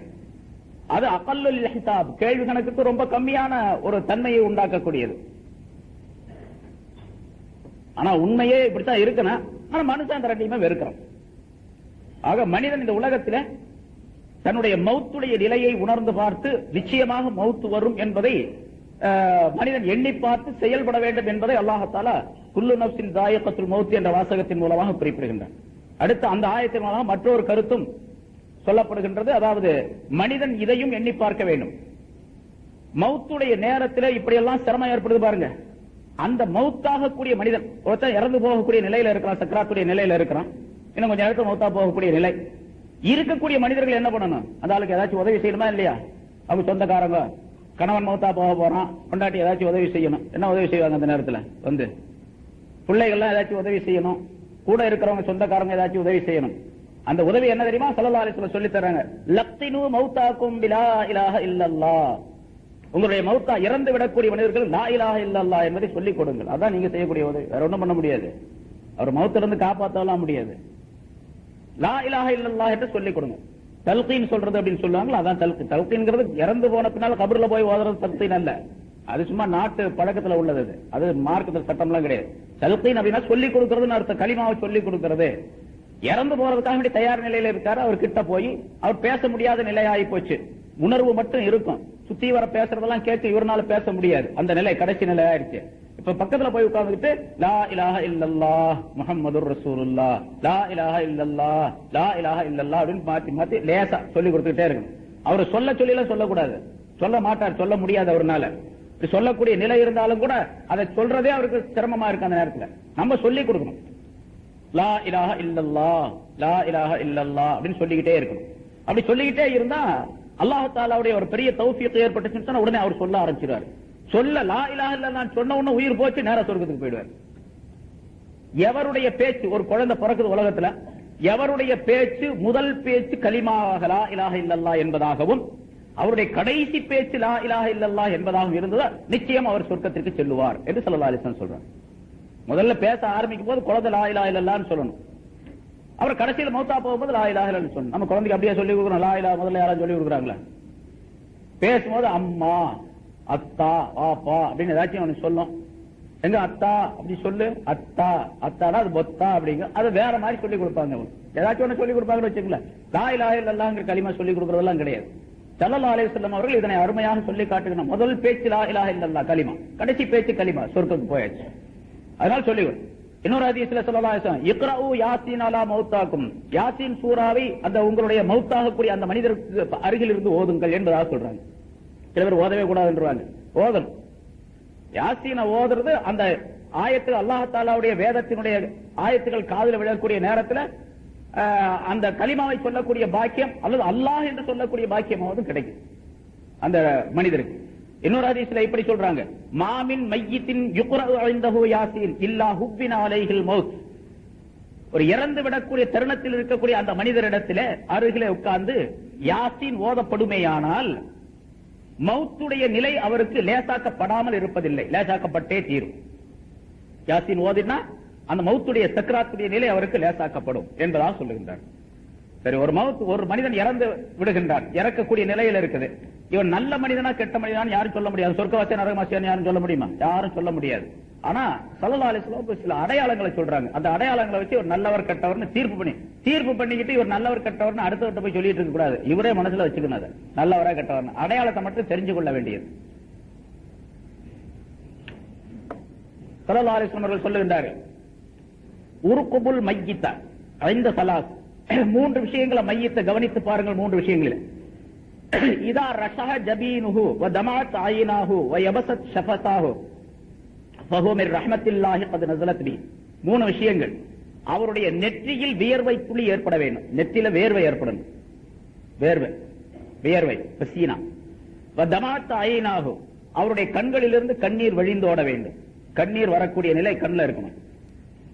அவருடைய இரண்டு உதடுகளும் காய்ந்து இருக்க வேண்டும், ஈரம் இல்லாம காஞ்சிருக்கணும். இது ஃபஹுவ மின் ரஹ்மத்தில்லாஹி கத் நஸலத் பி, அவருக்கு அல்லாஹ்வுடைய ரஹ்மத் இறங்கி விட்டது என்று அர்த்தம். அந்த நேரத்தில் அல்லாஹ்வுடைய ரஹ்மத் அவருக்கு இறங்கிடுச்சுன்னு அர்த்தம். அந்த ரஹ்மத் இறங்கியதின் காரணமாக ஒரு பாரமான நிலை ஏற்பட்டு, ஏன்னா அல்லாஹ் ஸல்லல்லாஹு அலைஹி வஸல்லம் அவர்களுக்கு வஹை வரும்போது உடல் பூரா வேர்த்து கொட்டிரும். கடுமையான குளிருடைய நாளிலும் கூட கடுமையான வேர்வை ஏற்பட்டுரும். அதே போல் அல்லாஹ்வுடைய ரஹ்மத் அவருக்கு ஏற்பட்டு இருப்பதன் காரணமாக நெத்தியில முதலாவதாக வேர்வை ஏற்படும். பொதுவாக ஒரு கடுமையான வேலை செய்யக்கூடியவர்களுக்கு முதல்ல வேர்வை ஏற்படுவது நெத்தியில ஏற்படும். அதனால நெத்தி வேர்வை நிலத்துல சிந்த நான் உழைக்கிறேங்க அப்படின்னு சொல்றாங்களா இல்லையா? மத்த வேர்வை சொல்றாங்களா? உடம்பூரா தான் வேர்க்குது, நெத்தி வேர்வை மட்டும் தானே சொல்றாங்க. அங்க நெத்தி வேர்வை நிலத்துல விழுவு மாதிரி அப்படின்ட்டு. அப்ப நெத்தியில தான் முதலாவதாக வேர்க்கும் அப்படிங்கிறது ஒரு நியதி. அதனால அது இறந்து விடக்கூடிய மனிதருக்கு நெத்தி வேர்வை ஏற்படும். இரண்டாவது, கண்களிலே கண்ணீர் வரணும். உதடு காஞ்சிருக்கணும். உதடு காஞ்சிருக்கணும் அப்படின்னு சொன்னா கடுமையான தாகம் ஏற்பட்டிருக்குது. அந்த சக்கராத்துடைய நிலையின் காரணமாக கடுமையான தாகம் ஏற்பட்டிருக்குது. அந்த தாகத்தின் காரணமாக அந்த சக்கராத்துடைய நேரத்துல பாருங்க, ஷைத்தான் வந்து ஏமாத்துவான். ஷைத்தான் வந்து ஒரு கப்புல அழகான கப்பு கொண்டு வருவான், தண்ணி கொண்டு வந்து தண்ணி குடிச்சிரு அப்படின்னு சொல்லுவான். நான் தான் இந்த நாகூர் ஆண்டவங்க, நான் தான் வந்து மொஹிதீன் ஆண்டவங்க, நான் தான் வந்து நாகூர் அஜ்மீர் வலியுல்லா அப்படின்னா ஏதாச்சும் ஒண்ணு சொல்லி பெரிய தாடி வச்சிருப்பான், கொண்டாந்து கொடுப்பான். சைத்தான் பெரிய தாடி வச்சிருக்கான். தாடி இல்லாம அவனும் தாடி இல்லாம அவனும் தாடி வச்சிருக்கான், பெரிய தாடி வச்சிருக்கிறான். அந்த கொண்டாந்து கொடுப்பான். அப்ப அந்த நேரத்துல ஈமான் இல்லாத மனிதர்களாக இருந்தால், உலகத்தில் அமல் செய்யாத மனிதர்களாக இருந்தா அவனுடைய சொல்லை கேட்டு ஏமாந்து அந்த தண்ணியை வாங்கி குடிச்சு விடக்கூடிய சூழ்நிலை ஏற்படும். அவன் வச்சிருக்கிற தண்ணி அல்ல, அவனுடைய பீஷாபு, அதை கொடுத்துட்டு போயிடுவான்.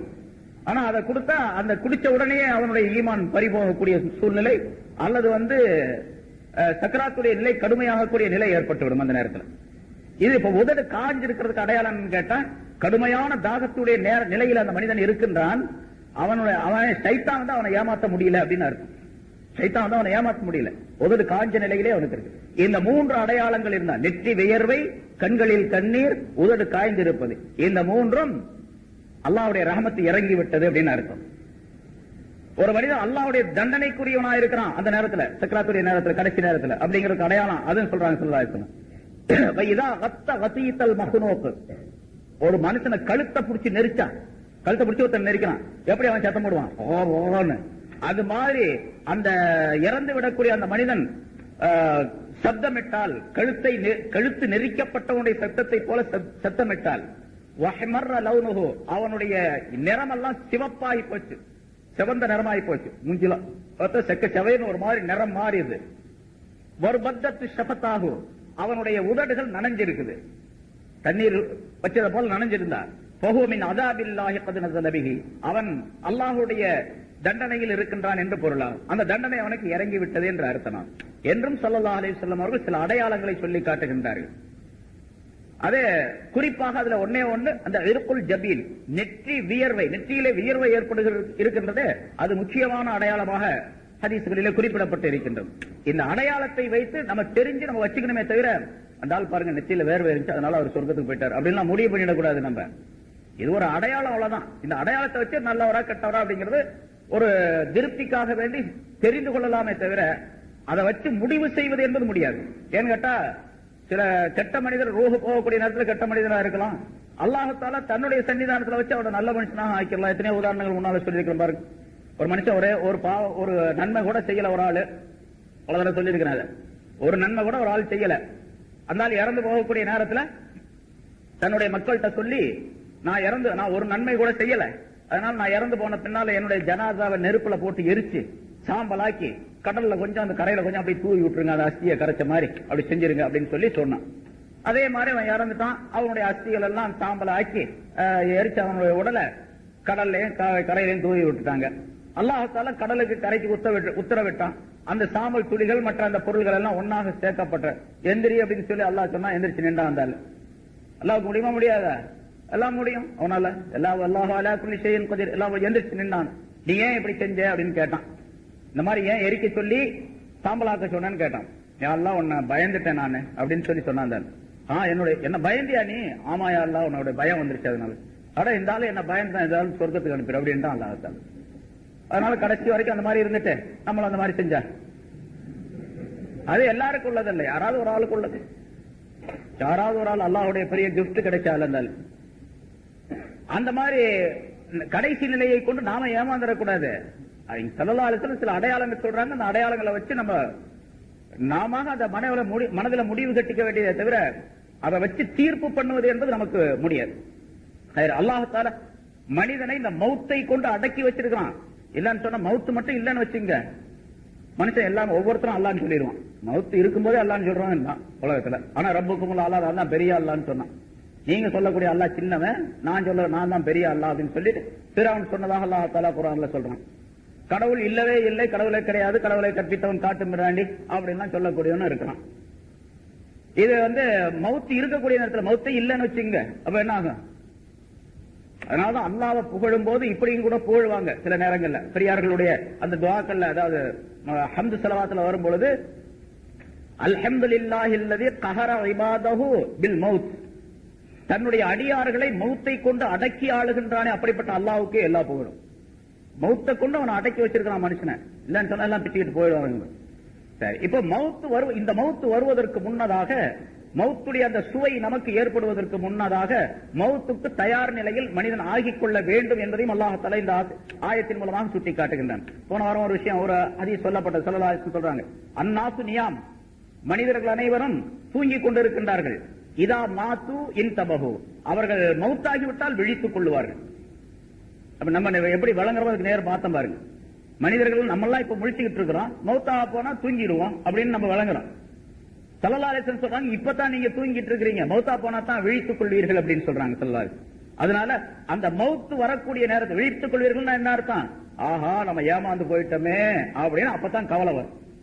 உலகத்துல ஏமாந்து போயிட்டோமே, இது இவ்வளவு நாள் வரைக்கும் சரியான ஒழுங்கான வேலைகளை செய்யலையே, எந்த வேலை செய்யணுமோ அந்த வேலையை விட்டுப்பட்டு வேற வேலையில ஈடுபட்டு இருந்தோம் என்று அப்பதான் நினைப்பு வரும். அதான் விழித்துக் கொள்வீர்கள் அப்படின்னு ஸல்லல்லாஹு அலைஹி வஸல்லம் சொல்றாங்க. அதனால ஹாசிபு நுஃபூசக்கும் கப்ல அன் துஹாசபு மூத்து கப்ல அன் தமூத்து, நீங்கள் இறந்து விடுவதற்கு முன்னதாகவே இறந்து விடுங்கள் அப்படிங்கிறாங்க. ஒரு நாளைக்கு நிச்சயமா இறந்து போவீங்களா, அதுக்கு முன்னாலே இறந்து போங்க அப்படின்னா என்ன அர்த்தம்? இப்பவே மூத்தா போவீங்க அர்த்தம். இறந்து போய்விட்டால் என்ன நடக்குமோ அதற்காக வேண்டி தயார் செய்து கொள்ளுங்கள் அப்படின்னு அர்த்தம். இறப்புக்கு பின்னால் என்ன ஏற்பட வேண்டுமோ அதற்காக இங்கே தயார் செய்து கொள்ளுங்கள். அதான் நீங்க மௌத்தாகிறத போல இருங்க அப்படின்னு. உலகத்தில் ஒரு மையத்தை போன்று வாழ வேண்டும், மையத்தை போல வாழணும். அது தவக்குலுடைய உச்சகட்டமான நிலை. மையத்தை போன்று ஒரு மனிதன் வாழ்வது என்பது தவக்குலுடைய உச்சகட்டமான நிலை. அல்லாஹ் மீது பரிபூர்ணமான நம்பிக்கை வைத்து அல்லாஹ்விடத்தில் தன்னை முழுமையாக ஒப்படைத்து வாழ்வது இருக்கின்றது, அது மையத்தை போன்று வாழ்வது அப்படிங்கிறார். ஸல்லல்லாஹு அலைஹி வஸல்லம் அதற்கு விளக்கம் சொல்லி தருகின்றார்கள். ஹஜ்ரத் அபூபக்கர் சித்திக் ரலியல்லாஹு தஆலா அன்ஹு அவர்களை பற்றி சொல்லும் பொழுது ஸல்லல்லாஹு அலைஹி வஸல்லம் இப்படி குறிப்பிடுகின்றார்கள். பூமியிலே நடந்து திரியக்கூடிய ஒரு மையத்தை நீங்கள் பார்க்க வேண்டும் என்று சொன்னால் அபூபக்கரை பார்த்துக் கொள்ளவும். மன் அராத அன்யந்துர மையித்த எம்ஷி ஃபில் அர்த், பூமியிலே நடந்து திரியக்கூடிய ஒரு மையத்தை பார்க்க வேண்டும் என்று எவராவது விரும்பினால் ஃபல்யந்துர் அபூபக்கர், அபூபக்கரை பார்த்துக் கொள்ளவும் என்பதாக ஸல்லல்லாஹு அலைஹி வஸல்லம் சொல்றாங்க. அப்ப அபூபக்கர் சித்திக் ரலியல்லாஹு தஆலா அன்ஹு அவர்கள் நடமாடும் மையத்தாக இந்த உலகத்தில் வாழ்ந்து கொண்டு இருந்தார்கள். ஆனா அதனால மையத்தா இருந்தாங்கன்னு சொன்னா ஒரு வேலையும் செய்யாம இருந்தாங்கன்னு அர்த்தமா? எல்லா வேலையும் செஞ்சாங்க, அற்புதமான வேலைகள் செஞ்சாங்க, அற்புதமான அமல்கள் செய்தார்கள். அது போன்று மனிதர் வாழ வேண்டும் என்பதை மூத்து கபலான் தமூத்து என்ற வாசகத்தின் மூலமா ஸல்லல்லாஹு அலைஹி வஸல்லம் சொல்றாங்க. அதே போல கேள்வி கணக்கு கேட்கப்படக்கூடிய ஒரு நாள் வரும். அந்த நாளைக்கு முன்னாலே நம்மை நாமே விசாரணை செய்து கொள்ள வேண்டும். சுய விசாரணை, என்னை நானே விசாரணை செய்து கொள்ள வேண்டும். அதை ஹாசிபு நுஃபூஸக்கும் கப்ல அன் துஹாஸபு, நீங்கள் கேள்வி கேட்கப்படுவதற்கு முன்னால், விசாரிக்கப்படுவதற்கு முன்னால் உங்களை நீங்களே விசாரணை செய்து கொள்ளுங்கள் என்று ஸல்லல்லாஹு அலைஹி வஸல்லம் சொல்றாங்க. நான் இன்னைக்கு என்னென்ன அமல் செய்தேன் முன்னால் பல தடவை சொல்லப்பட்டிருக்குது. ஒரு நாளைக்கு காலையில் நம்ம எந்திரிச்சதிலிருந்து, படுக்கையிலிருந்து எந்திரிச்சது, இரவு படுக்கைக்கு தூங்க செல்லக்கூடிய நேரம் வரைக்கும் என்னென்ன செயல்களை செய்யணும் அதெல்லாம் ஒரு பேப்பர்ல ஒரு நோட்ல குறிச்சு வச்சுக்கணும். செயல்கள் மட்டுமல்ல, என்னென்ன நினைக்கிறோமோ அதையும் குறிச்சு வச்சுக்கணும். கெட்டது நல்லது நினைப்பெல்லாம் வரும்ல, செய்யறது இல்ல, நினைப்பு மட்டும் வரும், அதையும் குறிச்சு வச்சுக்கணும். கடைசியில படுக்கிற நேரத்துல கணக்கு போட்டு பார்க்கணும், இன்னைக்கு எவ்வளவு நன்மை செஞ்சிருக்கணும் எவ்வளவு தீமை செஞ்சிருக்கும் அப்படின்னு கணக்கு போட்டு பாருங்க. எல்லா நோட்லயும் நன்மையே இருக்காது, பெரும்பாலும் எல்லா குறிப்புலையும் பெரும்பாலும் அந்த குறிப்புல தீமைகள் தான் அதிகமா இருக்கு. நினைக்கிறது வேற இருக்கு இல்ல, செய்யறது ஒரு பக்கம் இருந்தாலும் நினைக்கிறது வேற இருக்கு இல்லையா? அவனை பாரு, ஒரு கை பார்த்துக்க அப்படின்னு மனசுல நினைப்போம், ஆனா செய்ய மாட்டோம், வாயிலையும் சொல்லி இருக்க மாட்டோம். அந்த நினைப்பையும் நீங்க எழுதி வச்சு பாருங்க என்ன ஆகுதுன்னு பாருங்க. அதனால ஸல்லல்லாஹு அப்படி ஒரு நிலை, உங்களை நீங்களே கேள்வி கேட்டு விசாரணை செய்து தெளிவுபடுத்திக் கொள்ளக்கூடிய நிலை ஏற்பட்டால் மறுநாள் பாவங்கள் செய்வது குறைவாக இருக்கும், தீமைகள் செய்வது குறைவாக, நன்மைகள் அதிகமாக செய்யக்கூடிய வாய்ப்பை உண்டாக்கிக் கொள்ளக்கூடிய தருணத்தை அல்லாஹ் வழங்கிடும். அதை தௌஃபீக் தருகின்றான் அப்படிங்கிறார். ஹஜ்ரத் உமர் ரலியல்லாஹு தஆலா அன்ஹு சொர்க்கவாசி அப்படின்னு தீர்ப்பளிக்கப்பட்டவர்கள், ஸல்லல்லாஹு அலைஹி வஸல்லம் அவர்களால் சொல்லப்பட்டவர்கள். அவங்க நரகத்துக்கே போக மாட்டாங்க. அப்படிப்பட்ட ஹஜ்ரத் உமர் ரலியல்லாஹு தஆலா அன்ஹு அவர்கள் அவங்க தங்களுடைய ஆட்சி காலத்தில் ஜனாதிபதியாக இருக்கும் பொழுது ராத்திரில படுக்க போகக்கூடிய நேரத்தில் இந்த மாதிரி ஹிசாப், அதாவது தன்னை விசாரணை செய்து கொள்வார்கள், சுய விசாரணை செய்வார்கள். கையில சாட்டை வச்சுக்கிட்டு அவங்களே அடிச்சுக்குவாங்க. இந்த தெருவில் அடிக்கிறான்ல அவன் சும்மா காசு வாங்க அடிக்கிறான், இவங்க அல்லாட்ட பரிசு வாங்க அடிக்கிறாங்க. அடிச்சுக்கிட்டு உமரே இன்னைக்கு நீ என்ன செஞ்ச அப்படின்னு ஒரு அடி அடிச்சு கேட்பான். உமரே என்ன செய்தாய் அப்படின்னு கேட்பான். ஏன்னா தனக்குள் இருக்கக்கூடிய ஆத்மார்த்த தன்மை இருக்கின்றது, அதோடு பேசக்கூடிய சக்தியும் அவர்களுக்கு இருந்தது. நம்ம இப்ப போய் ஒரு ரூம்ல வந்துகிட்டு கையை சாட்டையை வச்சுக்கிட்டு சும்மா அப்படி அடிச்சவன் ஹஜ்ரத் நீ என்ன செஞ்ச அப்படின்னு கேட்டோம்னு சொன்ன பைத்தியக்கார மாதிரி வளர்ற மாதிரி இருக்கு, நமக்கே அப்படித்தான் தெரியும். ஹஜ்ரத் என்ன செஞ்ச அப்படின்னு சொன்ன யாரும் கேட்கிறான். அங்க ஆத்மீக ஒரு தன்மை அவர்களுக்கு இருந்த காரணத்தால் நஃப்ஸோடு பேசக்கூடிய, ரூஹோடு பேசக்கூடிய, கல்போடு பேசக்கூடிய சக்தி அவர்களுக்கு இருந்தது. அதனால உமர் என்பவர் ஒரு வேற ஒருவர். இது வெளி சடலம். இந்த சடலம், வெளி தோற்றத்தில் இருக்கக்கூடிய இந்த சடலம் உண்மையான உருவமாகி அந்த கல்போடு, ரூஹோடு, நஃப்ஸோடு தொடர்பு கொண்டு பேசக்கூடிய சக்தி அல்லாஹ் தஆலா தந்திருந்தான். அடிச்சாரு கேட்பார், உமரே நீ என்ன செஞ்ச அப்படின்னு கேட்பார். அப்ப திரும்ப அவங்களே சொல்லிக்குவாங்க, நான் இன்னைக்கு காலையில இருந்து என்னது செஞ்சேன், ஆமா இதுல நீ என்ன தப்பு செஞ்சிருக்கிற, அதனால இன்னொரு அடி வாங்கிக்க, 2 அடி வாங்கிக்க, 4 அடி வாங்கி அப்படின்னு அடிப்பாங்க என்பதாக வரலாற்றில் குறிப்பிடப்படுகின்றது. அவங்க பைத்தியக்காரங்களா அப்படி அடிக்கிறதுக்கு? நம்ம இப்ப அப்படி செஞ்சா, நான் அப்படி செஞ்சுட்டு உங்கள்கிட்ட சொன்னேன் அப்படின்னு சொன்னா என்ன ஆஜத்து பைத்தியாரத்தனமா இருக்கு அப்படின்னு இப்ப சொல்லலாம். ஆனா அது உண்மையிலேயே அதான் விசாரணை. அப்படி செஞ்சுக்கிட்டா பின்னால விசாரணை லேசா இருக்கும். அதை ஸல்லல்லாஹு அலைஹி வஸல்லம் ஹாசிபு நுஃபூஸக்கும் கப்ல அன் துஹாஸபு என்ற வாசகத்தின் மூலமா சொல்லி காட்டுகின்றார்கள். ஆக சக்ராத்துடைய நேரத்திலும் அந்த சக்கராத் உடையவருக்கு உதவ வேண்டும். அது மற்றவர்கள் உதவுவது என்பது அவரிடத்தில் லா இலாஹ இல்லல்லாஹ் என்று சொல்லிக் கொடுப்பது, அவருடைய அடையாளங்களை கவனிப்பது, அவரிடத்தில் யாசீன் ஓதுவது, அவருடைய சக்கராத்துடைய அந்த நிலை லேசாகுவதற்காக வேண்டி, லேசான நிலையிலே அவருக்கு மரணம் மௌத்து வந்து சேருவதற்காக வேண்டி என்னென்ன உதவிகள் செய்யணும் அதை மற்றவர்கள் செய்யணும். சக்கராத் வரைக்கும் இந்த குல்லு நஃப்ஸின் ஸாயிகத்துல் மௌத் என்ற இந்த வாசகத்தில் இந்த கருத்தை எல்லாம் உலமாக்கள் எழுதுகிறாங்க. தஃசீல் எழுதுறதுனால சொல்ல வேண்டியதா இருக்குது. இப்ப இதெல்லாம் இந்த ஆயத்தை வைத்து அந்த ஒரு மௌத்துடைய நிலையில் இருந்து கபருடைய நிலை, அதற்கு பின்னால் உள்ள நிலை வரைக்கும் மனிதன் உணர்ந்து பார்க்க வேண்டும் என்பதை அல்லாஹ் தஆலா இந்த வாசகத்தில் சூசகமாக குறிப்பிடுகின்றான் என்று உலமாக்கள் எழுதி வைத்திருக்கின்றார்கள். ஆகவே சக்கராத்துடைய நிலையை முதலாவதாக கவனிக்க வேண்டும். அதற்கு அடுத்தது சக்கராத்துடைய நேரத்தில் இருக்கக்கூடியவர்கள் இறக்கக்கூடியவருக்கு என்ன செய்ய வேண்டும் என்பதை கவனிக்க வேண்டும்.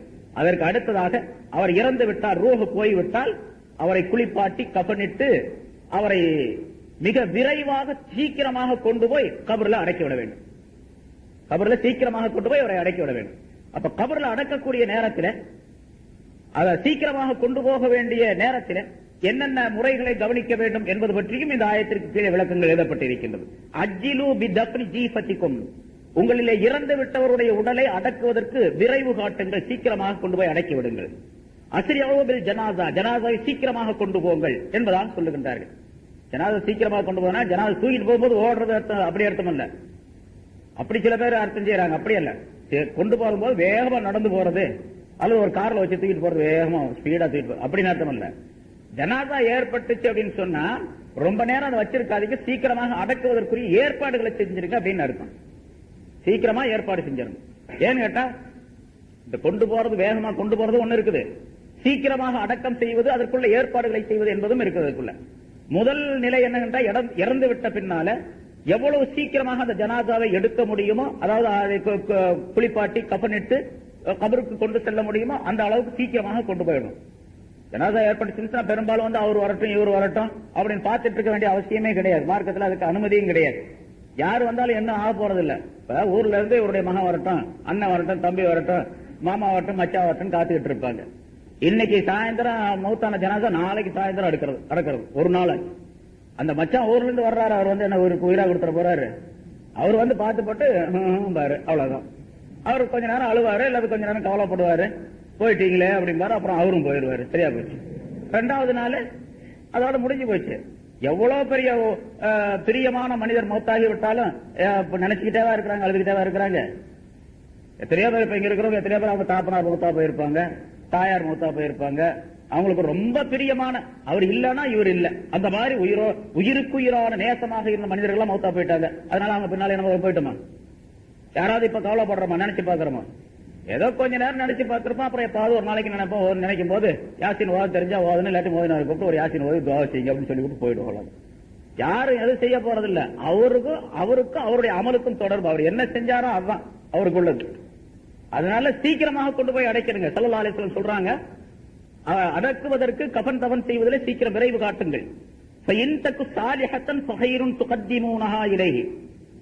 அது நல்ல ஜனாசாவாக இருந்தால், நல்ல மனிதனாக அந்த ஜனாசா இருந்தால், எதன் பக்கம் அதை கொண்டு போய் நீங்கள் சேர்க்கின்றீர்களோ அது அதுக்கு நல்லது. நல்ல ஜனாசாவா வச்சுங்க, அதுக்கு கிடைக்கக்கூடிய பரிசு, அதற்கு கிடைக்கக்கூடிய நன்மைகள், லாபங்கள், அதனுடைய இனிமையான வாழ்க்கை சீக்கிரமா கிடைச்சிடும். கொண்டு போய் சீக்கிரம் வச்சுட்டீங்கன்னு சொன்ன வயின்தக்கு வைரதாலிக்க நல்ல ஜனாசாவா இல்ல, அவன் கெட்ட மனுஷனாக இருந்தான். அது ஒரு தீமையான ஜனாசா, அதனால உங்க தோல்ல தூக்கி வச்சுட்டு எவ்வளவு நேரம் சுமந்துட்டு இருப்பீங்க, கொண்டு போய் சீக்கிரம் போட்டுருங்க அதையும் அப்படிங்கிறாங்க. நல்ல ஜனாசா இருந்தா அதையும் சீக்கிரம் கொண்டு போயிருங்க, அதுக்கு கிடைக்கிற பரிசு சீக்கிரம் கிடைக்கட்டும். கெட்ட ஜனாசா இருந்தா நீங்க அதை போய் சுமந்துட்டு இருக்கீங்க, அதையும் கொண்டு போய் சீக்கிரம் தள்ளிடுங்க அப்படிங்கிறாங்க. அதனால ஜனாசாவை சீக்கிரமாக அடக்குவதற்கு, கஃன் தஃன் செய்வதற்குள்ள ஏற்பாடுகள் செய்ய வேண்டும் என்பதையும் அல்லாஹ் தஆலா இந்த ஆயத்தின் மூலமாக குறிப்பிடுகின்றார் என்று விளக்குகின்றார்கள். இன்ஷா அல்லாஹ் அந்த கஃனுக்கு பின்னால் கஃன் இடுவது, அப்புறம் ஜனாசா தொழுவது.